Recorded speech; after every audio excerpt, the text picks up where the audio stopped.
But we say Jesus as the Son of God, the second person of the Trinity. So I see these debates on God very often on my TikTok page, and I'm here to solve the problem, and I'll solve the problem with logic, right?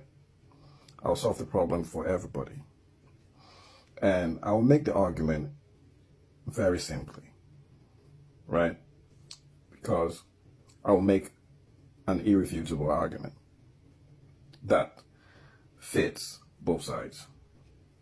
So one side say there is one God. One side says there is three gods, or there's one God in three persons.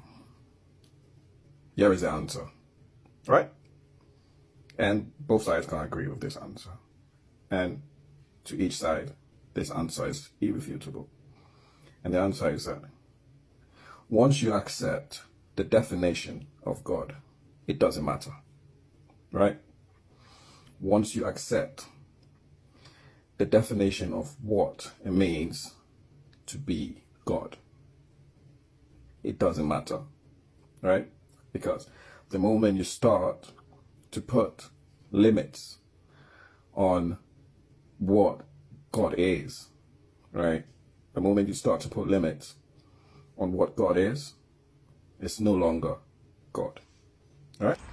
Unfortunately, your solution adds more to the problem, because you're telling people they should accept that there is a God that has never been proven. But guess what? One is saying there's only one God. The other one is saying there's three in one. Can you not see there is a confusion? This God character is such a confused being. And your idea of just telling them, just accept it, what does it matter? It matters, because these people want to dictate our lives with this God character. And no, we are not standing for it. It's high time they start to know that God does not exist, and that's the solution. They start realizing, listen, it's obvious. They can't even, between themselves, agree about God. Ooh.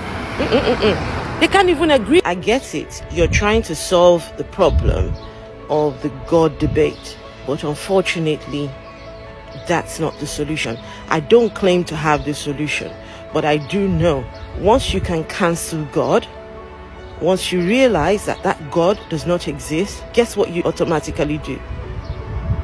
The conversation is over. The debate is over. It's done. Once these people realize that God doesn't exist. Yes, I know it'd be hard to accept, but it is what it is.